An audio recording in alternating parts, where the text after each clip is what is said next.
सभी छोटे बड़े श्रोताओं को सुनीता भटनागर का प्यार भरा नमस्कार। ऑडियो स्टोरीज के हमारे चैनल कहानी जगत में आप सभी का स्वागत है। हिंदी कहानियों की श्रृंखला में आइए आज सुनते हैं गोवर्धन यादव जी द्वारा रचित कहानी और बसंत लौट आया है। ऐसे लगा जैसे अंदर कुछ सुलग रहा है और दम घोटू धुआं फैलने लगा है। आग अब भभक उठती है। लाल लाल दहकती दहकती लपटें अब ऊंची उठने लगती हैं। लपटें भी इतनी ऊंची थीं कि आसमां पिघल कर टपकने लगे। इन विकराल लपटों में मेरा अपना सर्वस्व, अपना निज, यहाँ तक कि हमारी खपरेल वाला मकान, आंगन में लगे पेड़ पौधे, फूल पत्तियां, बया के घोंसले सब धू धू करके जलने लगे हैं। आग बढ़ने लगती है। इसमें अजय का बंगला भी लपेट में आ जाता है। बंगले के दरवाजे, खिड़कियां, पर्दे, कालीन और नायाब पेंटिंग्स भी जलने लग जाती हैं। बड़ी ही तन्मयता के साथ मैंने अपना रंग महल बनाया था और उसे करीने से सजाया संवारा भी था। आग ने जब एक ऐसी पेंटिंग को छुआ जो कि मुझे सर्वाधिक पसंद थी, तो ऐसा लगा कि मैं खुद भी उसके साथ जली जा रही हूँ। इस पेंटिंग को अजय को केंद्रित करते हुए पेंट किया था। उन लम्हों को पकड़ने की भरपूर कोशिश की थी जब अजय मेरी जिंदगी में गहरे तक उतर आया था। पेंटिंग में शाम का धुंधलका था। लगता कि आसमां ने अपनी बाहें फैलाकर धरती को अपने सीने से लगा लिया हो। पास ही एक बड़ी सी चट्टान भी थी जिस पर दो प्रेमी प्रेमिका आलिंगनबद्ध थे। वे और कोई नहीं बल्कि अजय और मैं स्वयं थी। मैंने जब अजय को अपने सामने जलता हुआ देखा तो पल भर भी खड़ी न रह सकी। लगा कि दम घुट जाएगा। अब गिरेगी तब। मैंने स्पष्ट रूप से महसूस किया था। फिर किसी तरह लड़खड़ाते कदमों से अपनी गाड़ी की ओर बढ़ चली। अपनी सीट पर धंसते हुए ड्राइवर को घर लौट जाने का आदेश दिया था। ड्राइवर ने स्टीयरिंग संभाला, गाड़ी स्टार्ट की और मैं फुर्ती से भीड़ को चीरती हुई बंगले की ओर लौट पड़ी। आज उसने पहली बार मुझे इतना व्यथित, इतना विचलित देखा था। ऐसे हादसे तो हम पुलिस वालों की जिंदगी में आए दिन घटते ही रहते हैं। मामला मेरी जिंदगी से ताल्लुक रखता है, शायद इस बात को ड्राइवर भी समझ चुका होगा। वक्त की नाजुकता को देखते हुए उसने मौन ही रहना श्रेयस्कर समझा होगा और तल्लीनता से वह गाड़ी चलाता रहा। ड्राइवर ने गाड़ी कभी की पोर्च में लगा दी थी और उसे अब मेरे उतरने की प्रतीक्षा थी, पर मैं थी कि अपने ही विचारों की तंद्रा में खोई हुई थी। जब उसने देखा कि मैं उतरने का नाम ही नहीं ले रही हूं तो उसने डरते डरते कहा, मैडम, हम बंगले पर पहुंच चुके हैं। कुछ अस्पष्ट से स्वर मेरे कानों से जा टकराए, तब कहीं जाकर मेरी चेतना लौटी और ओह कहते हुए मैं अपनी सीट से लगभग कूद ही पड़ी और सैंडल खटखटाते हुए सीढ़ियां चढ़ गई। कमरे में प्रवेश करते ही मैं आदमकद शीशे के सामने जाकर खड़ी हो गई और अपने आप को निहारने लगी। आंखें सूजी हुई और लाल हो आई थी।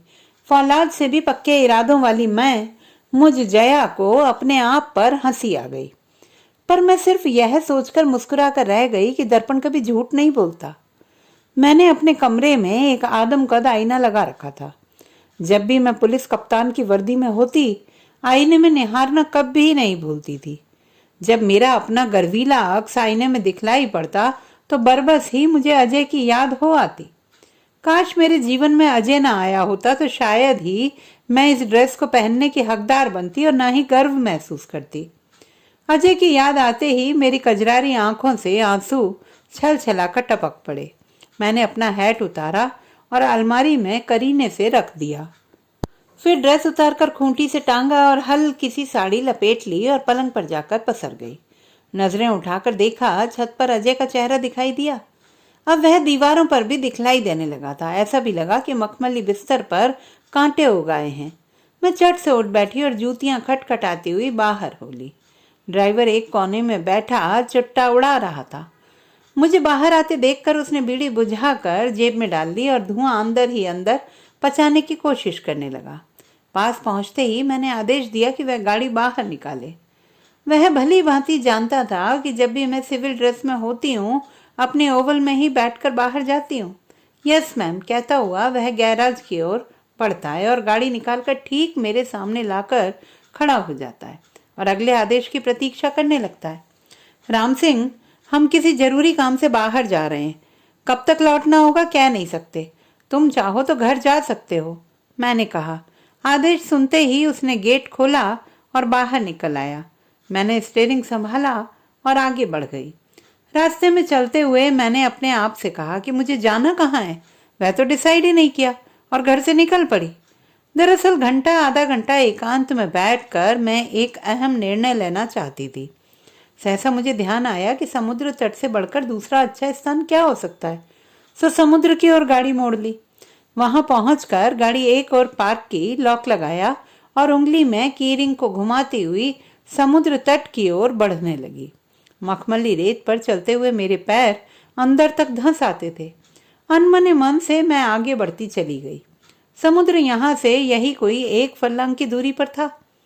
रेत पर चलते हुए मैंने देखा भुवन भास्कर अब अस्ताचल की ओर बढ़ रहे हैं। देखते ही देखते वे लगभग अदृश्य होने को आए। एक पतली सी चमकदार रेख भर दिखलाई देती है, वह भी पल दो पल में आकाश पटल से ओझल हो जाती है। अब आकाश पर नीली पीली बैंगनी छटा छा जाती है। एक सुरमई अंधेरा सा छाने लगता है। कुछ बच्चे अब भी वॉलीबॉल खेलने में मस्त थे तो दूसरी ओर उनके अभिभावक घर लौट चलने की टेर लगा रहे थे। बचपन के दिन भी कितने सुहावने दिन होते, मैंने अपने आप से कहा था। अंधेरा अब गहराने लगा था और समुद्र तट एकदम वीरान सा नजर आने लगा था।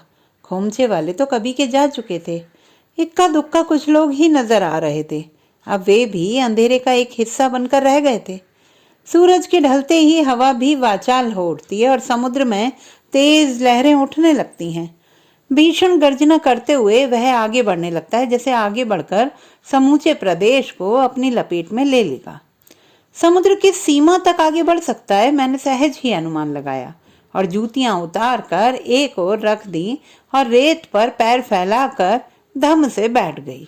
मैंने स्पष्ट रूप से महसूस किया कि महानगर का कोलाहल अब भी मेरा पीछा कर रहा है। सामने उफनता गरजता समुद्र भी कोलाहल मचा रहा है और मैं खुद जो इन दोनों के बीच आ बैठी हूँ, मैं भी उतनी ही अशांत हूँ जितना कि समुद्र और महानगर। फिर इस अशांत माहौल में शांति की खोज करना शायद असंभव सा होगा। तभी मुझे किसी महात्मा के वे शब्द अक्षरशः याद आ गए जिन्होंने कहा था कि अशांति में ही शांति की खोज संभव है। तब जाकर मैंने अपने को आत्मसंयत करने की कोशिश की। शून्य में घूरते हुए मैंने देखा कि शाम हो आई है। नील गगन के पट पर मेरा अपना अतीत थिरक रहा है। मेरा अपना एक छोटा सा गांव है। गांव इतना छोटा भी नहीं कि उसका अपना कोई महत्व ही ना हो। गांव के मुख्य सड़क की नुक्कड़ पर मेरा अपना खपरेल वाला मकान है। आंगन में ढेर सारे पेड़ पौधे लगे हैं, निराली खुशबू बिखेरते पौधे। झाड़ों पर पक्षियों के घोंसले, घोंसलों में चहचहाते नवजात शिशु दूर दराज से पखेरु मुंह में दाना दबाए अपने नीड़ों को लौट चुके हैं और अपने शिशुओं को चुग्गा दाना खिला रहे हैं। अपने माँ बाप का सामीप्य पाकर बच्चे कितने खुश हो रहे हैं। उन्हें देखकर मुझे अपने बापू की याद हो आई है। अंधेरे मुंह उठ बैठते थे बापू। नित्य क्रिया कर्म से फुर्सत पाकर बैलों का चारा पानी करते। मैं भी उठ बैठती और चूल्हे चौके में रम जाती। खाना पकाकर बापू के लिए रोटी बांध देती और उनके खेत पर चले जाने के बाद पढ़ाई लिखाई में मग्न हो जाती। माँ थी नहीं, अतः बापू ने मुझे माँ का भरपूर प्यार दिया। वहीं थोड़ी बहुत यदा कदा डांट फटकार भी। जीवन की गाड़ी बड़े आराम से चल रही थी। बचपना रेंग कर कब जवानी की दहलीज पर आ पहुंचा मुझे पता ही नहीं चला। मैं तो बस अपनी पढ़ाई में ही खोई रहती और घर का कामकाज संभालती। मैट्रिक के इम्तिहान सिर पर थे। पूरे लगन और ईमानदारी के साथ देर रात तक पढ़ती। अच्छी कुशाग्र बुद्धि के साथ साथ ईश्वर ने मुझे गजब का रूप लावण्य भी दिया था। रास्ता चलते लोग बाग मुझे घूर कर देखते, पर मैं सिर नीचा किए ही स्कूल जाती और वापस लौटती। मैट्रिक के एग्जाम निपट चुके थे, बस इंतजार परिणामों का था। वह दिन भी शीघ्र ही आ गया। जिला ही नहीं, पूरे संभाग में मैंने प्रथम आकर अपने गांव का नाम रोशन किया था। एक संवाददाता ने मेरा इंटरव्यू लिया और तरह तरह के प्रश्न पूछे। बड़ी ही दक्षता से मैंने उसके जवाब दिए थे, पर एक प्रश्न ने मुझे आखिर रुला ही दिया। संवाददाता ने जब यह प्रश्न किया कि आगे चलकर मैं क्या करना चाहूंगी, मैं भली भांति जानती थी कि बापू ने मुझे कितनी मुसीबतें उठाकर पढ़ाया है और चाहकर भी आगे नहीं पढ़ पाऊंगी। कुछ बनना या कर दिखाना तो कोसों दूर है। प्रश्न सुनते ही मुझे रोना आ गया था और रोते रोते अपने कमरे में समा गई थी। शायद संवाददाता को उसके प्रश्न का सटीक उत्तर मिल चुका था। घर में लड़की यदि सयानी हो चुकी हो और उस पर उसकी माँ जिंदा ना हो तो बाप भला सुख की नींद कैसे सो सकता है। मैं जान चुकी थी बापू अब प्रायः सुबह किसी न किसी गांव के लिए निकल पड़ते थे। जाते तो वे उत्साह से थे, पर जब लौट कर आते तो उनका मुंह लटका रहता। जाहिर है कि बात जम नहीं पा रही थी। एक दिन वे प्रसन्नता से लगभग घर लौटे। शायद बात बन गई होगी, पर ऐसी बात मुझसे कैसे कह सकेंगे। इसी उधेड़बुन में 2-4 दिन बीत गए। एक रात खाना खाने के बाद बीड़ी पीते हुए उन्होंने यह बात मुझ पर प्रकट की कि वे एक वर ढूंढ आए हैं, पर दुर्भाग्य से वह दूजवर है। 2 बच्चों को छोड़कर उसकी पत्नी गुजर गई है और अब केवल बच्चों की खातिर वह दूसरा विवाह रचा रहा है। बात सुनकर ऐसा लगा जैसे मुझे आसमान से उठाकर धरती पर पटक दिया गया हो। आंखों से आंसू बह निकले। ऐसा लगा जैसे चीख मारकर रो पड़ूंगी, पर बापू की हालत देखकर न तो कुछ कहने की हिम्मत हुई और न ही विरोध में अपना आक्रोश ही प्रकट कर पाई। नसीब से भला कौन लड़ सकता है, ऐसा सोचकर अपने आप को समझाने का प्रयास करने लगी थी। शादी की बात लगभग तय हो चुकी थी। एक निश्चित तिथि पर बारात हमारी देहरी पर पहुंची। बापू से जितना भी बन पड़ा दान दहेज का बंदोबस्त कर लिया था। मेहमानों की भीड़ भी जम चुकी थी। जब 2 सुहागिनें मुझे अंदर लिवाने पहुंची तो जी में आया कि मना कर दूं। बापू का मुस्कुराता हुआ चेहरा आंखों के सामने घूमने लगा। उनकी प्रसन्नता छीनने का मुझे कोई हक था भी नहीं, ये सोचकर मन को समझाती रही। घूंघट काढ़े मैंने मंडप में प्रवेश किया। चारों ओर चकचक मची हुई थी। हर कोई किसी न किसी काम को अंजाम देने में जुटे हुए थे। ब्राह्मण मंत्रोच्चारण कर रहा था। मुझे लाकर वेदी के पास बिठा दिया गया। कुछ देर पश्चात भांवर पड़नी थी। इससे पूर्व ही दूल्हा कुछ अनुचित मांग कर बैठा। बापू की इतनी सामर्थ्य तो थी ही नहीं कि वे उसकी मांग पूरी करते। उन्होंने बहुत समझाइश देने की कोशिश की, पर वह निष्ठुर अपनी मांग पर अड़ा रहा और बारात वापस ले जाने की जिद करने लगा। बापू अब फफक कर रोने लगे और उसके पैरों पर पड़कर अपनी इज्जत की भीख मांगने लगे। बापू का इस तरह गिड़गिड़ाना मुझे अच्छा नहीं लगा और तमक कर खड़ी हो गई और शादी के लिए स्पष्ट रूप से मना कर दिया। मेरे इनकार कर दिए जाने मात्र से बारातियों में अजीब सी हरकतें होने लग गई। पता नहीं लोग क्या क्या बक रहे थे और बापू को तो जैसे लकवा मार गया था। बारात उल्टे पैर वापस चली गई। घर में मचे कोहराम से हृदय विदारक दृश्य उपस्थित हो चुका था। इसी बीच एक नवयुवक आगे बढ़ा और उसने बापू को संभालते हुए बड़ी अजीजी से मेरा हाथ मांगा। मैंने घूंघट की ओट से उस युवक को घूर कर देखा। वह और कोई नहीं, इसी गांव का बड़े बाप का बिगड़ैल लड़का था, जो गांव मोहल्ले में दादागिरी करता घूमता फिरता था। कितनी ही बदनाम औरतों के साथ उसका नाम जुड़ा हुआ था। पैसों के जोर और कट्टों की नोक के चलते कोई भी उसका विरोध नहीं कर पाता था। आज एक ऐसा युवक मेरा हाथ मांग रहा था जिसका कि अपना भविष्य ही दांव पर लगा हुआ है। बाप अनाप शनाप पैसा छोड़ के गया है और बेटा अय्याशी पर लाखों लुटा रहा है। जी मैं आया कि उसके मुंह पर थूक दूं, पर न जाने किस अज्ञात शक्ति ने मुझे रोक रखा था। बारात के खाली हाथ लौट जाने पर उन लोगों की क्या बदनामी हुई होगी मैं नहीं जानती, पर हाँ, बापू और मैं तो इतना डर चुके थे कि बस पूछो मत। बापू को अपनी नाक कटाई का डर था, साथ ही रिश्तेदारों का और समाज का खौफ भी। उनकी तो जैसे सिट्टी पिट्टी ही गुम हो गई थी। पर मेरा निर्णय एकदम ठीक था। मुझे अपने किए पर कोई पछतावा न था, ना ही कोई मलाल। न जाने बापू ने किस सम्मति के चलते या किसी भय के चलते इस रिश्ते को स्वीकार करने का मन बना लिया था। जी मैं आया कि इस रिश्ते पर भी अस्वीकृति की मोहर लगा दूं, पर यह सोचकर चुप रहना ही श्रेयस्कर लगा कि कहीं बापू हाथ से न खो बैठूं। यदि उन्हें कुछ हो गया तो फिर मेरा क्या होगा? क्या मैं अकेली समाज से लड़ सकूंगी? बापू की सहमति में ही अपनी भलाई जानकर चुप रहना पड़ा। अभी अभी तो एक खाई से बचकर निकली हूं और दूसरी ओर एक अंधी बावली में गिरने जा रही हूं। सुखों की शीतल चांदनी से जले भुने व्यक्ति से अब पूरी जिंदगी वास्ता जो पड़ने जा रहा था। मन पर पत्थर रखकर आखिर अपनी जिंदगी की नौका को उस उद्दंड धारा में छोड़ ही देना पड़ा, शायद यह सोचकर कि जो कुछ भी नसीब में होगा उसका डट कर मुकाबला करना ही होगा। शायद यह नसीब को भी मंजूर था और चैलेंज के रूप में मुझे भी। इस अफरा तफरी के चलते हवन वेदी कभी की बुझ चुकी थी और दम घोंटू धुआं उगल रही थी। ब्राह्मण ने उसमें लकड़ी डाली और आग प्रज्वलित की। फिर अग्नि को साक्षी मानकर मुझे उस रईस बाप के बिगड़े बेटे को अपना पति स्वीकार करना पड़ा। बिना बारात के, बिना ढोल ढमाके के मेरी विदाई हुई।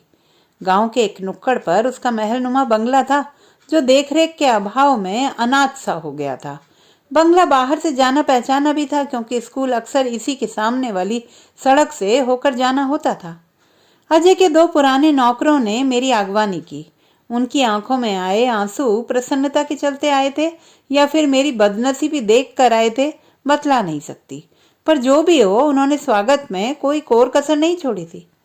अंदर प्रवेश करते ही अजय मुझे एक विशाल कक्ष में ले गया, जहां एक ऊंची दीवार पर शीशे की फ्रेम में उसके दिवंगत माता पिता की विशालकाय तस्वीरें लगी थी।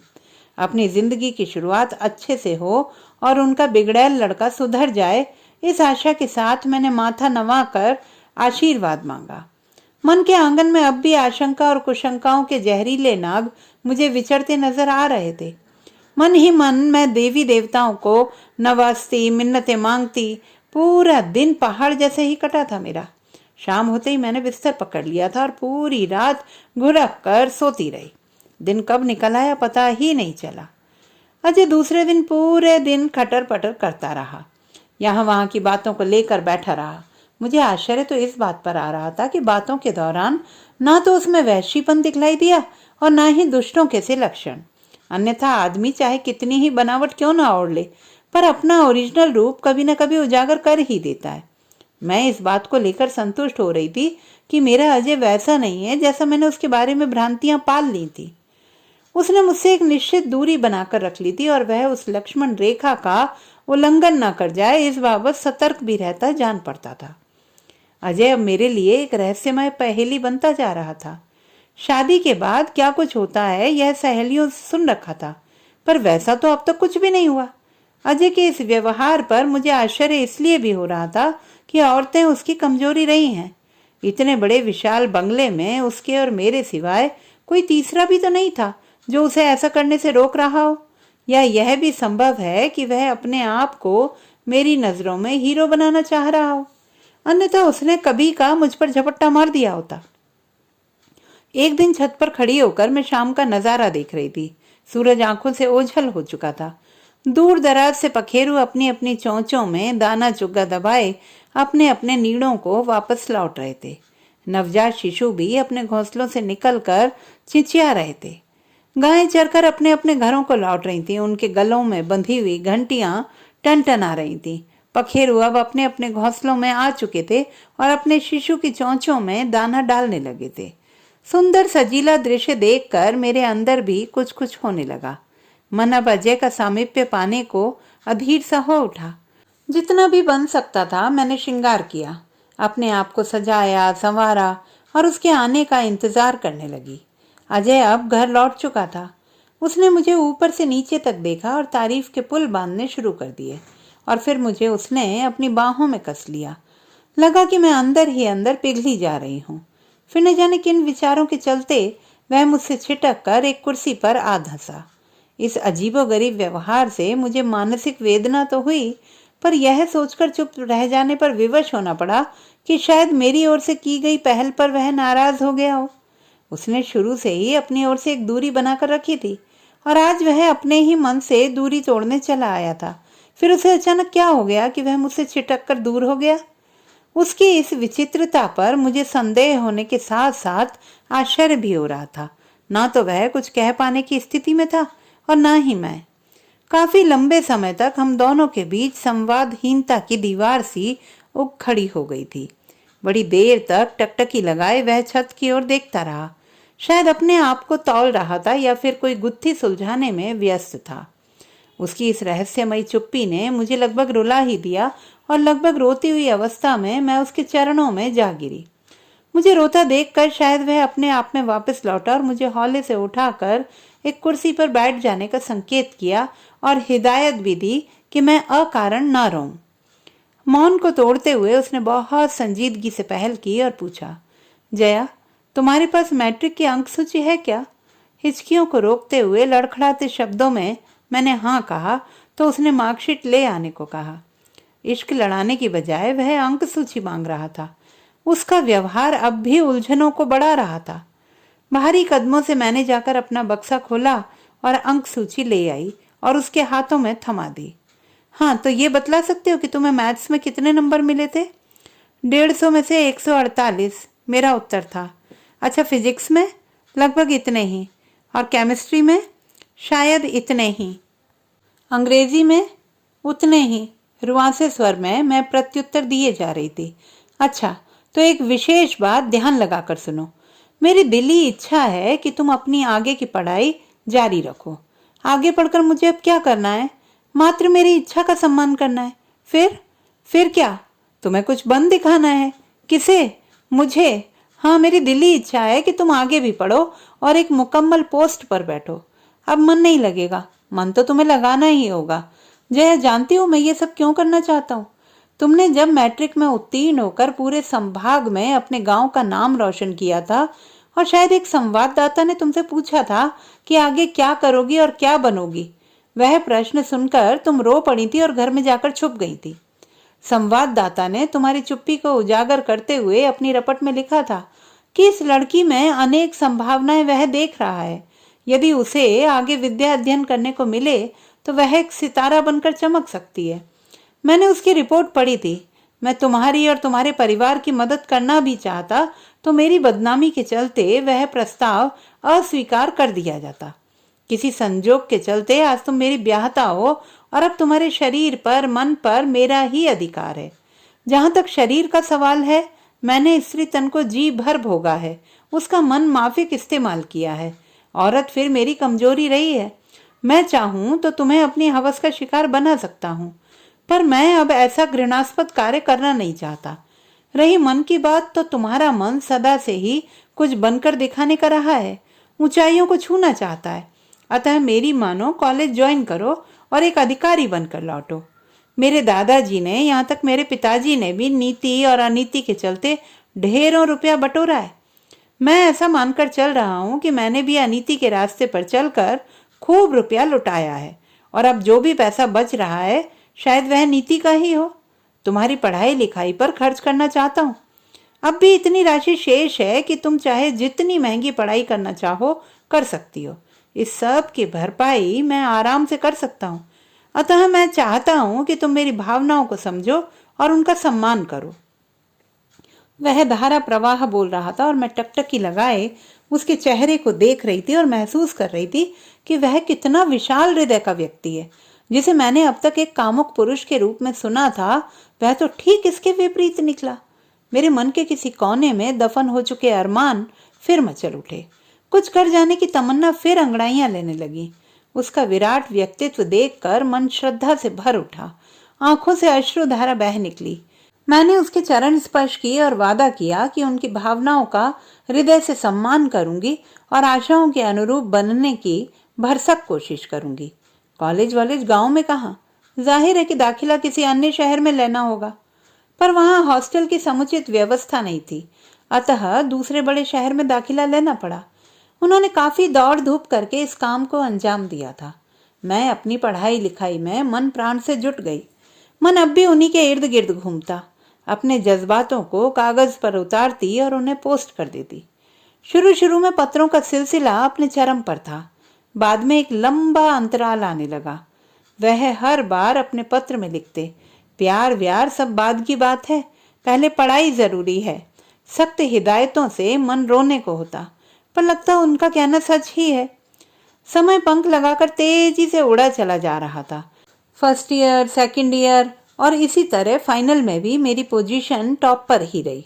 यूनिवर्सिटी में भी टॉप की पोजीशन ही बनी थी। मैंने उन्हें पत्र द्वारा सूचित किया। उन्होंने प्रसन्नता से भरा पत्र भेजा और आदेश दिया कि आईपीएस भी अब कर ही डालो। आज मुझे आईपीएस अवार्ड से नवाजा जा रहा था। हॉल खचाखच भरा हुआ था, पर मन अजय को ही ढूंढ रहा था। उसे ढूंढते आंखें पथरा गईं, पर वह नहीं आया। पत्र तो लिखा था, शायद न मिला हो, या फिर कहीं शहर से बाहर हो, अथवा तबीयत खराब हो। तरह तरह के प्रश्नों ने मन को मथ डाला। आखिर कर भी क्या सकती थी? महिला पुलिस अधीक्षक बनने का श्रेय भी मुझे मिला। अब पोस्टिंग भी हो चुकी थी, बंगला भी अलॉट हो चुका था। अपने कमरे में आदमकद आईना लगवाना नहीं भूली थी मैं। जब भी मैं कप्तान की ड्रेस पहनकर उसके सामने खड़ी होती, मन एक विशेष गर्व से फूल जाता। ऐसा लगता अजय ठीक पीछे खड़े होकर मुझे निहार रहा है और अब उसने मुझे अपनी बाहों में भर लिया है। एक सुखद कल्पना से शरीर रोमांचित हो उठता। फिर सहसा एक ख्याल मन के किसी कोने में से उठता। वह अपने आप से ही कह उठती कि जया, अगर तेरी शादी उस बेवड़े से हो चुकी होती तो शायद अब तक 5-7 बच्चे पैदा कर चुकी होती। पुरानी बातें याद आते ही मितली सी होने लग जाती। अजय उसकी जिंदगी में न आया होता तो क्या वह इस गौरवशाली लिबास को पहनने की हकदार बन पाती? अजय उसकी जिंदगी में क्या आया, उसने अपनी दुनिया ही बदल डाली। मन में ढेर सारा प्यार अजय के लिए उमड़ आया था। आज वह पास में होता तो कितना अच्छा होता, मैंने सोचा। मैंने छुट्टियों के लिए अप्लाई किया और मंजूर होते ही घर की ओर चल पड़ी। मन में तरह तरह के गुदगुदे विचार आते। मैं अजय को सरप्राइज देना ही चाहती थी, अतः बिना सूचना दिए रवाना हो गई। जब मेरी जिप्सी ने गांव में प्रवेश किया तो लगा वहां सन्नाटा खिंच गया है। गांव की सीमा में पहली बार पुलिस की जीप को प्रवेश करते वहां के लोगों ने देखा था। भय मिश्रित प्रतिक्रिया ने उन्हें अंदर ही अंदर तक डरा दिया था और लोग बाग खड़े होकर जीप को प्रवेश करते देख रहे थे। गली सड़कों को लांघते हुए गाड़ी अपने चिर परिचित बंगले के सामने जाकर खड़ी हुई। मैंने मिरर में अपने आप को निहारा, हेड ठीक किया, गॉगल चढ़ाए और उछलकर अपनी सीट से बाहर आ गई। मन अब बल्लियों कूदने लगा था। बढ़ आई धड़कनों को कानों तक सुना जा सकता था। मैंने अपने ही हाथों से गेट खोला और लपक कर मेरे हाथ कॉलबेल पर जा पहुंचे। एक तेज चीख के साथ घंटी घनघना उठी। अब मुझे दरवाजा खुलने का इंतजार था। दिल अब भी जोरों से धड़क रहा था। अजय वहीं किसी कमरे में बैठा काम में व्यस्त होगा। जैसे ही घंटी की आवाज सुनेगा, दरवाजा खोलने के लिए आगे बढ़ेगा। अब वह आगे बढ़ रहा है। उसने अब दरवाजा खोल दिया है। उसके सामने एक आईपीएस अधिकारी खड़ी मिलेगी। उसकी आंखें वर्दी देखते ही सिकुड़ जाएंगी। सबसे पहले उसके मन में यह ख्याल आएगा कि पुलिस क्यों आई है। वह दिमाग पर जोर डालेगा और अपने आप से प्रश्न करेगा कि आखिर उसका अपराध क्या है। वह अपने आप को खंगालेगा और शायद इसी उधेड़बुन में वह अपनी जया को पहचान नहीं पाएगा। फिर मैं खिलखिलाकर जोर से हंस पड़ूंगी। न पहचान पाने की भयानक भूल पर उसे मलाल होगा, या फिर कहेगा, अरे जया, तुम हो, और फिर अपनी विशाल बाहें फैलाकर मुझे अपनी गिरफ्त में ले लेगा। दरवाजा अब तक खुल नहीं पाया था। मुझे अपने आप पर ही क्रोध हो आया। 1 मिनट में कितने ही सपने बुन डाले थे। दरवाजा खुलता ना देख हृदय किसी अज्ञात भय के कांप उठा। कोई अंदर है भी या नहीं? यदि है तो वह क्या कर रहा होगा? तरह तरह के प्रश्न मन को मथते से लगे। जी में आया कि जोरदार धक्का देकर दरवाजा ही तोड़ डालूं। मैं पल भर भी इंतजार नहीं करना चाहती थी। तभी मैंने महसूस किया कि कोई दरवाजे की तरफ आ रहा है। आते हुए व्यक्ति के पदचाप स्पष्ट रूप से सुनाई पड़ रहे थे। अब धीरे से दरवाजा खुलता है। नजरें जबरन अंदर प्रवेश करने के लिए मचलने लगी। दरवाजा पूरा खुल चुका था। एक बूढ़े को मैंने सामने खड़ा पाया जिसकी कमर झुक आई थी। लगता था उसने हफ्तों से शेव नहीं किया था। उसकी निगाहें निस्तेज हो आई हैं और चेहरा ऐसा लगा जैसे पीला पका आम हो। मेरा दिल धक से रह गया। क्या हालत बना ली है अजय ने? मैंने अपने आप से कहा। गला सूख आया था। मैं कुछ कहना भी चाह रही थी, पर शब्द जैसे गले में ही आकर चिपक से गए थे। किसी तरह अपने आप को संयत करते हुए मैंने उस बूढ़े को घूर कर देखा। वह मेरा अजय नहीं है, कोई और है। यह जानकर कुछ राहत हुई, पर इससे पहले तो उसे कहीं देखा नहीं मैंने। आखिर कौन हो सकता है यह वृद्ध? अजय साहब घर में हैं? मैंने अब लगभग गरजते हुए पूछा। बूढ़ा शायद कम सुनता था। उसने कोई भी प्रत्युत्तर नहीं दिया। मैंने लगभग इसी प्रश्न को बार बार दोहराया, पर बूढ़ा अभी भी अविचलित खड़ा होकर मुझे टकटकी लगाए घूर रहा था। शायद तेज आवाज सुनकर एक व्यक्ति दूर से आता दिखलाई पड़ा। कौन हो सकता है यह? मैंने अपने आप से प्रश्न किया। नजदीक आते हुए उसने एक पुलिस अफसर को सामने खड़ा पाया। उसने अब शिष्टतावश हाथ जोड़े और अंदर आने को कहा। अंदर प्रवेश करते ही मेरी निगाहें तेजी से चारों ओर चक्कर काट रही थी, पर अब तक अजय दिखलाई नहीं पड़ रहा था। सोफे पर बैठते हुए मैंने उस अजनबी से पूछा, अजय कहाँ हैं? क्या कर रहे हैं? कहीं बाहर गए हैं क्या? एक ही सांस में मैंने ढेरों प्रश्न पूछ डाले। जी हाँ, मैं अजय को जानता हूँ। उन्होंने ही इस बंगले को मेरे हाथों बेच दिया है और अब वे यहाँ नहीं रहते। इस अप्रत्याशित उत्तर को सुनते ही ऐसा लगा जैसे ढेरों सारी बर्र ने मुझे डस लिया हो। मैं बिफर कर खड़ी हो गई और लगभग चिल्लाते हुए मैंने कहा, नहीं नहीं, ऐसा नहीं हो सकता। तब उस व्यक्ति ने डरते हुए कहा, हाँ मैम, ऐसा ही हुआ है। उन्होंने ये बंगला बहुत समय पहले हमें बेच दिया था और अब वे कहाँ चले गए होंगे हम नहीं बतला सकते। यह सुनकर लगा कि मेरा अस्तित्व ही समाप्त हो गया है। आज मैं जिस मकाम तक पहुंची हूँ बेईमानी है। मैंने आज एक जो अमूल्य वर्दी पाई है वह अपने अजय को खोकर पाई है। सब कुछ पाकर भी मैंने एक ऐसी अमूल्य निधि को खो दिया है जिसकी कल्पना शायद ही मैंने कभी सपने में की होगी। जी मैं आया कि चीख पड़ूं और अपने ही हाथों से वर्दी की चिंदी चिंदी कर दूं। अब ऐसा लगने लगा था कि कोई भूचाल ही आ गया है। अब मैं वहां पल भर भी ठहर ना सकी और वापस हो ली। बाहर आकर मैंने पड़ोसियों से अजय के बारे में जानना चाहा, पर सभी की लटकी हुई सूरतों को देखकर दिल बैठने लगा। पसरे हुए मौन को तोड़ते हुए एक अधेड़ ने लगभग डरते हुए कहा, कहीं चला गया होगा बेचारा, यहाँ रहकर करता भी क्या?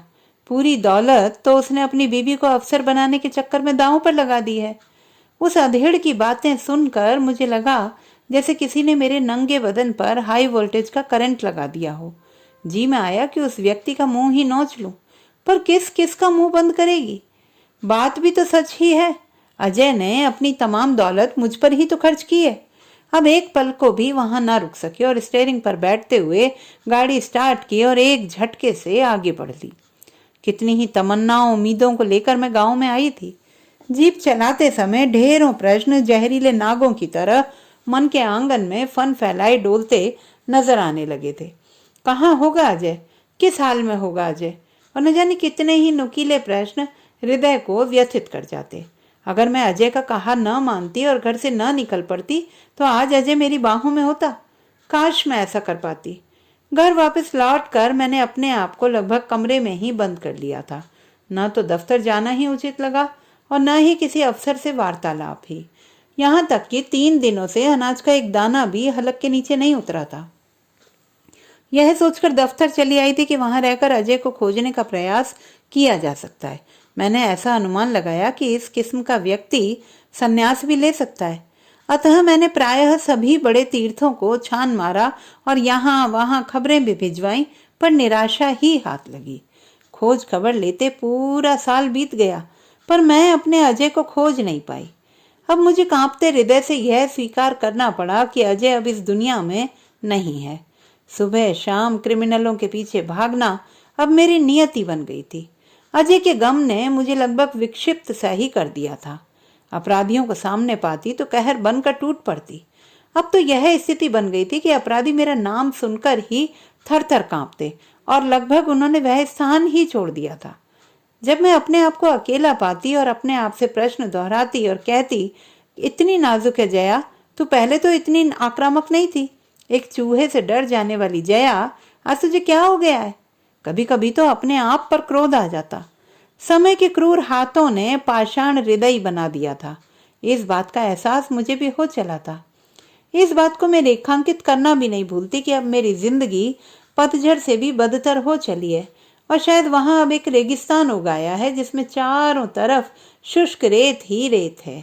दूर तक जहां नजर जाती रेत के अलावा कुछ भी दृष्टिगोचर नहीं होता। कभी कभी तो जी में आता कि आत्महत्या ही उसकी अंतिम परिणति है, पर बीच में बापू आकर खड़े हो जाते। जब तक जीना है तब तक सीना है। ईश्वर की दी जिंदगी है, जैसे प्रभु रखना चाहें। सुख दुख क्या है? धूप छांव है। और भी तरह तरह की सीखें, तरह तरह की नसीहतें देते नजर आते जो मुझे ऐसा करने से रोक देते। सुबह शाम अजय की यादें चुपके से आती और मुझे व्यथित कर देती। आज सुबह जल्दी ही उठ बैठी। मुझे कलेक्ट्रेट भी जाना था। दोपहर बाद मिस्टर बनर्जी को फेयरवेल दी जानी थी। उनका तबादला हो चुका था और अब उनकी जगह विक्रांत लेने वाले थे। विक्रांत उनसे 3 साल सीनियर थे, शायद 96 के बैच के, और मैं 98 की थी। मैंने ढेरों सारी फाइलें निपटाई, पीए को कुछ हिदायतें दी और स्वयं तैयार होने में जुट गई। हॉल में पूरा स्टाफ बैठा अपने जिला अध्यक्ष को विदाई देने और विक्रांत के स्वागत में व्यस्त नजर आ रहा था। सभी फॉर्मेलिटीज निपट जाने के बाद विक्रांत का नंबर आया कि वह भी 2 शब्द बोले। जब वह माइक के सामने आकर खड़ा होकर बोलने को उद्यत हुआ और उसने अपनी शैली में जो कुछ भी बोला, लोगों के दिलों को बात छूती हुई सी लगी। उसकी हर बात पर तालियां पीटी जाने लगी। लगा बहुत बड़ा दार्शनिक है, और जब वह बीच बीच में नुकीले चुटकुले छोड़ता तो पूरा हॉल हंसी की गूंज से थिरकने लगता। उसके चेहरे पर हंसी खेलती ही रहती। शायद यह पहला मौका था कि मैं खुलकर हंसी थी। विक्रांत से यहाँ मेरी पहली मुलाकात हुई थी। उसके बाद से तो मुलाकातें होती रहीं। एक दिन उसने मुझे अपने आवास पर चाय पार्टी के लिए आमंत्रित किया। नियत समय पर मैं जा पहुंची। वह लॉन में चहलकदमी कर रहा था। लगा उसे सिर्फ मेरे आने का ही इंतजार था। गार्डन में बैठते हुए बातों का सिलसिला चल निकला। फिर बातों को एक गंभीर मोड़ की ओर मोड़ते हुए उसने मुझसे मुखातिब होकर संजीदगी से कहा, मैडम, अगर आप बुरा न माने तो आपकी शान में एक बात कह सकता हूँ। जब वह इजाजत मांग ही रहा था तो मैंने भी हाँ कहने में परहेज नहीं किया और उससे वह विशेष बात उजागर करने का आग्रह किया जो वह काफी पहले कह देना चाहता था। मैम, सच कहूँ, आपकी सूरत पर से नजरें हटाने को मन नहीं करता। ऐसा लगता है कि बस देखता ही रहूं, देखता ही रहूं। इस बात को सोचकर डर भी लगा रहता है कि कहीं आप बुरा ना मान जाए। भाई, पुलिस वालों का क्या भरोसा, कहीं गिरफ्तार ही ना कर लिया जाऊं। सुंदरता पर पुलिस वर्दी का पहरा भी तो बिठा रखा है आपने। अपनी बातों को सफाई से पेश करते हुए वह काफी गंभीर भी नजर आ रहा था। साथ ही उसके चेहरे पर मंद हंसी भी थिरक रही थी। उसकी बातें सुनकर मैं कुछ झेंप सी भी गई थी। जब वह मेरी सुंदरता को लेकर कसीदे काढ़ रहा था तो मुझे अजय की याद हो आई। अजय ही पहला व्यक्ति था जिसने दिल खोलकर मेरी सूरत और सीरत पर बात की थी। नारी सुलभ लज्जा से मेरे गाल लाल हो उठे होंगे, जिन्हें यहाँ बैठे देख तो नहीं सकती थी, पर बातों ही बातों में उसकी बातों ने मुझ पर गहरा असर डाला है, यह मैंने स्पष्ट रूप से महसूस किया था। उसने अपने मन की बात भी मुझ पर उजागर कर दी कि वह मुझसे शादी करना चाहता है। सिर से लेकर पांव तक मैं सिर्फ अजय की हूँ और अजय की ही रहूंगी। चाहे वह कहीं भी हो अथवा ना भी हो तो क्या फर्क पड़ता है।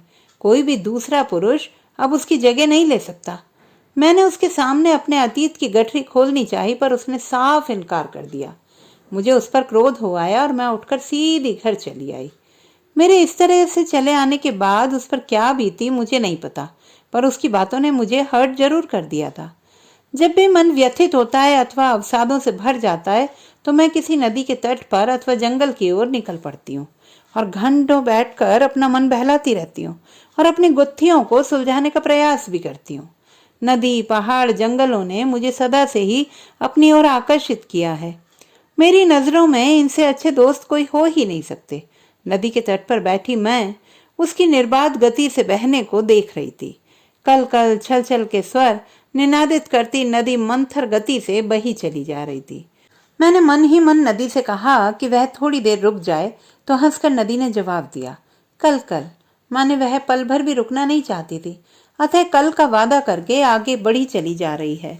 चलते चलते उसने एक बात भी हौले से बतला डाली कि यदि मैं रुक गई तो पोखर बन जाऊंगी तेरी तरह, जिसमें बाद में सड़ांध के सिवाय कुछ शेष नहीं रह जाएगा। गति है तो जिंदगी है और जिंदगी है तो गति भी होनी चाहिए। न जाने किस कोड में उसने अपना गूढ़ रहस्य मुझ पर उजागर कर दिया था। सच ही तो कह रही है नदी। अजय ने मुझे नदी के रूप में परिवर्तित कर दिया था और बहना भी सिखा दिया था। यदि मैं वहीं रुकी रहती तो आज शायद ही इस मुकाम तक आ पाती। अजय के न रहने के गम ने मुझे विचलित तो किया ही है, साथ में ही गति भी अवरुद्ध हो गई है। ठीक है, अजय आज मेरे साथ नहीं है तो क्या मुझे रुक जाना चाहिए? हाँ, रुक जाना चाहिए। जब वह साथ नहीं है तो रुक ही जाना चाहिए। मैं बहना भी चाहूं तो किसके लिए? अब ना तो कोई मेरा उद्देश्य ही शेष रह गया है, ना ही कोई प्रयोजन। मुझे रुके ही रहना चाहिए। मैंने अपने आप ही अपने प्रश्नों का जवाब दिया। तभी नदी बीच में बोल उठी, जया, अजय ने तुझे चलते रहने की सीख दी थी और तू चल भी पड़ी थी मेरी तरह। जहां से तू चली थी अजय आज भी वहीं खड़ा है और तुझे आज भी आगे बहते रहने के लिए ही कह रहा है। संभव है उसकी आवाज तुझ तक आ भी पा रही है अथवा नहीं, तो भी उसने तुझे आगे बढ़ते रहने को कह रखा है। मान लो अजय वहां नहीं भी है तो क्या फर्क पड़ता है? तू तो बहते हुए कोसों दूर आ चुकी है, जहां से अजय तुझे दिखलाई भी नहीं पड़ेगा।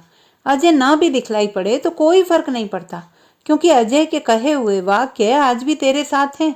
अजय की याद भी तो तेरे साथ ही बही चली आ रही है। तुम्हारी जिंदगी में अजय की उपस्थिति मात्र इतनी ही देर के लिए थी। वह तुझसे यह कह सके कि जया, तेरा मुकाम यहाँ तक ही सीमित नहीं है, इसके आगे भी एक दुनिया है, इस दुनिया के परे भी एक दुनिया है, और जहां तक दुनिया है तुझे अविरल बहते ही जाना है मेरी तरह। हाँ, एक बात और ध्यान से सुन, नदी को मजबूत तटबंध की भी आवश्यकता होती है। यदि उसे मजबूत बाहों का सहारा ना मिला तो वह उद्दंड हो उठती है और अकारण ही उसके किनारे पर बसे लोगों पर कहर बनकर टूट पड़ती है। क्या तू आज ऐसा नहीं कर रही है?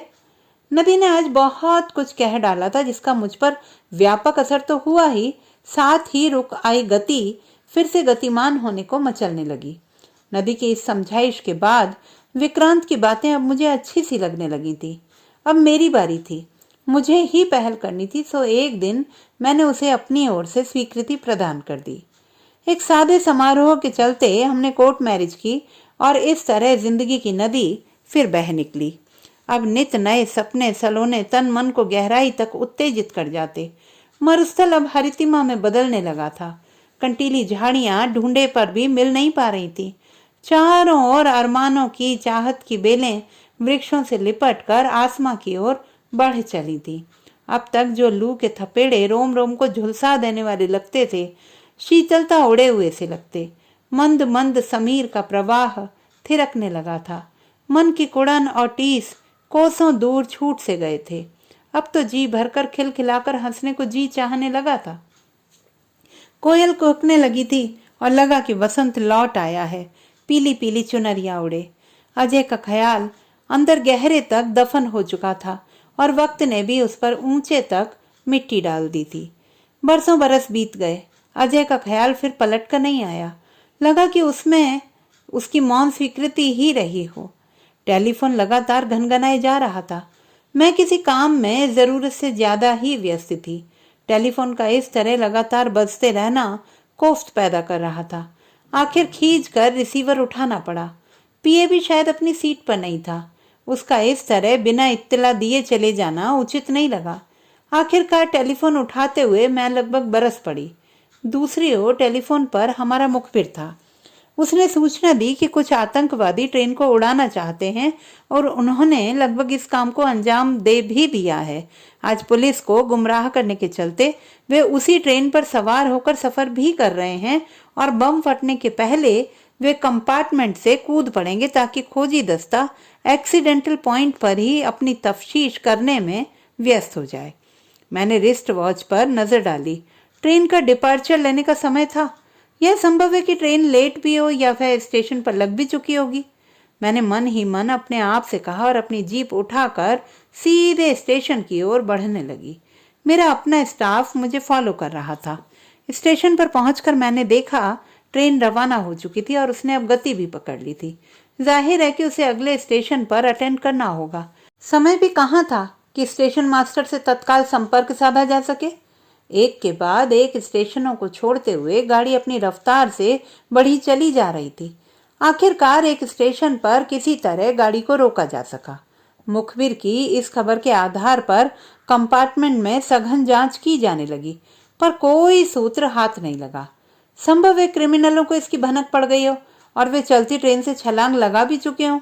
मैंने अपने आप को समझाने का प्रयास किया और ट्रेन को आगे बढ़ने की इजाजत दे दी।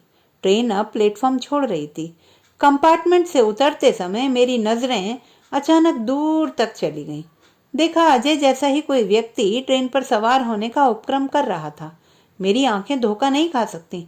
निश्चित ही वह अजय ही होगा। अजय को देखते ही लगा कि वह जीवित है। यदि अजय सचमुच जीवित था तो फिर मुझसे मिलने अब तक आया क्यों नहीं?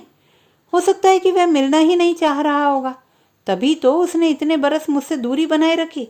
या यह भी संभव है कि उसका मकसद मुझे एक मुकम्मल अफसर बनाने तक का ही रहा होगा, और जब मैं इस काबिल बन गई तो उसने मुझे शायद अपने लायक नहीं समझा होगा और चाहता रहा होगा कि आगे की जिंदगी मैं अपनी इच्छा के अनुसार, अपनी मर्जी के अनुसार जीऊं। खैर, जो भी उसकी सोच रही होगी गलत ही थी। मैं तो कभी से पलकें बिछाए उसके इंतजार में बैठी रही हूँ। यदि मुझे उससे जुड़ाव ना होता तो मैं नाहक ही उसकी खोजबीन क्यों करती, क्यों वापस लौटती अपने गांव। मैं तो उसे लिवा लेने गई थी, पर तब तक तो वह कोसों दूर जा चुका था। या फिर वह नक्सलियों से जा मिला होगा, तभी तो मुझे देखकर भागने का उपक्रम कर रहा था। यदि उसने मुझे देख लिया था तो उसे चाहिए था कि वह प्लेटफॉर्म पर ही रुका रह जाता और ट्रेन के चले जाने के बाद मुझसे मिलता। यह संभव है कि वह मुझसे मिलने आया रहा होगा और जब उसने मेरे निवास पर लगी नेम प्लेट पर मेरे नाम के आगे श्रीमती जया विक्रांत लिखा देख लिया होगा तो वापस लौट गया होगा। हाँ, इस बात की संभावना से इनकार नहीं किया जा सकता कि कुछ वैसा ही हुआ होगा। जो भी हो, मेरा अजय नक्सली तो हो ही नहीं सकता। तरह तरह के प्रश्नों ने दिल और दिमाग को मथ डाला। अजय दिखा भी ऐसे समय कि ट्रेन अपनी गति पकड़ चुकी थी और मैं सरपट भागती ट्रेन को देखती ही रह गई। अपनी गाड़ी में बैठते हुए मैंने निर्णयात्मक शैली में अपने आप को समझाने का प्रयास किया कि यह मेरा भ्रम ही रहा होगा। अब उसे अकारण ही परेशान होने की जरूरत नहीं है। वह अजय नहीं, बल्कि उस जैसा दिखने वाला कोई भद्र पुरुष रहा होगा। गाड़ी ने यही कोई 4-6 स्टेशन पार किए होंगे कि जबरदस्त हादसा घटा। कई बोगियां हवा में उछलकर या तो दूर जा गिरी या एक दूसरे पर जा चढ़ी। चारों तरफ लाशों का ढेर सा लग गया था और जो जिंदा बचे थे सहायता के लिए चिल्ला रहे थे, तो कुछ सकुशल बचे व्यक्ति बेसहारों की मदद कर रहे थे। इन सारी घटनाओं का ब्यौरा मुझे अपने वायरलेस सेट पर मिला। मैंने बिना समय गंवाए अपनी जीप मोड़ी और दुर्घटना स्थल की ओर चल पड़ी। जितना मैंने वायरलेस पर सुना था उससे कहीं ज्यादा विभत्स दृश्य था। चारों ओर खबरें आग की तरह फैल गई थी और बचाव दलों का पहुंचना शुरू हो चुका था। घटना स्थल का निरीक्षण करते हुए मैंने देखा कि एक व्यक्ति औंधा पड़ा हुआ था। उसकी डील डॉल बनावट से ऐसा लगा कि वह कहीं अजय तो नहीं। मात्र इस ख्याल के आते ही सांसें दूनी गति से दौड़ने लगी और कलेजा धक धक करके धड़कने लगा। एक पुलिसमैन ने बॉडी को पलटा। देखते ही कलेजा मुंह को आ गया। मैं अब लगभग चीख ही पड़ी। आंखें फटी की फटी ही रह गई। अरे, ये तो कोई और नहीं बल्कि मेरा अपना अजय ही है। मैंने अपने आप को नियंत्रित करने का सायास प्रयास किया और स्वयं लपक कर अन्य जनों से भी उसे उठाकर एक और ले चलने का आग्रह करने लगी। जब उसके शव को उठाकर ले जाया जा रहा था तो वह मन ही मन अजय को देखकर कह रही थी, अजय, तुम मिले भी तो इस तरह। अपनी जया से मिलने का क्या यही एकमात्र रास्ता बचा था तुम्हारे पास? जब तुमने मुझे वहां स्टेशन पर देख लिया था तो दौड़कर क्यों नहीं चले आए मेरे पास? जब मेरे दिल को भी यह विश्वास हो गया था कि अब तुम लौटकर नहीं आओगे तो मैंने दिल पर पत्थर रखकर विक्रांत को अपना लिया था। शायद इसी सोच के चलते कि औरत को कितने ही अधिकार दे दिए जाएं, फिर भी मर्दों का उन पर नियंत्रण रहता ही है और वे उसी तरह औरतों को वापरते हैं जिस तरह से वे चाहते हैं। या फिर औरतों को कितना ही बड़ा शक्तिशाली पद दे भी दिया जाए तो भी उसे मर्द की हुकूमत के आगे सिर झुकाना ही पड़ता है। कोई चाहे जितने ही जुर्म ढाए, उसे सिर झुकाकर स्वीकार करना ही पड़ता है। अब मुझे ही ले लो। आज पुलिस कप्तान के पद पर हूँ। लोग मुझसे खौफ भी खाते हैं, पर जानती हूँ कि एक ना एक दिन किसी शैतान से मेरा पाला पड़ेगा ही, और जब मैं उसकी चंगुल में आ जाऊंगी तो वह मुझे मसल कर रख देगा। पता नहीं औरतों को कब तक मर्दों की गुलामी करनी पड़ेगी। अगर वह ना भी चाहे तो उसे गुलामी स्वीकार करने पर यह कहकर मजबूर कर दिया जाता है कि बिना पुरुष के औरत संपूर्ण हो ही नहीं सकती। चलते चलते अपने आप को समझाने का भरपूर प्रयास करने लग जाती हूँ, पर इस बात का अफसोस जरूर हो रहा था कि अजय आज मुझसे मिला भी तो मुर्दा हालत में। मैंने स्वयं अपनी ओर से पहल करते हुए दाह संस्कार का इंतजाम किया और चिता को कांपते हुए हाथों से अग्नि दी और एक निश्चित स्थान पर खड़े होकर अजय के पार्थिव शरीर को सैल्यूट मारा और उल्टे पैर वापस हो ली। लगा कि मेरी अपनी देह भी अजय की देह के साथ जली जा रही है। मैंने अपने आप को छू कर देखा। सचमुच बदन दहक रहा था। तभी समुद्र में उफान सा आने लगता है और एक बड़ी सी लहर पत्थरों से आकर टकरा जाती है। ढेरों पानी बदन पर आकर पड़ता है। इस अप्रत्याशित घटना से मैं चौंक पड़ती हूँ और अपनी तंद्रा से बाहर वापस आती हूँ। मैंने रिस्ट वॉच में समय देखने का प्रयास किया, परंतु अंधेरे के चलते समय नहीं देख पाई। बाहरी मन से मैं उठ बैठी और समुद्र की ओर बढ़ चली, जहाँ समुद्र जोरों से हिलोरे मार रहा था। मैंने अपने हाथों से चूड़ियां उतारी, हथेली में लेकर अपने मस्तक से लगाई और अजय पर ध्यान केंद्रित करते हुए उसे अंतिम नमस्कार किया और चूड़ियों को दूर गहरे समुद्र में समर्पित कर दिया। मैंने नजरें उठाकर देखा, सिंदूरी रंग में लिपटे हुए भुवन भास्कर मंद मंद मुस्कुरा रहे हैं। तो दोस्तों, यदि हमारी आज की कहानी आपको कैसी लगी कमेंट बॉक्स में लिखना ना भूलें। चैनल को सब्सक्राइब करें, लाइक करें और मित्रों के साथ शेयर करें।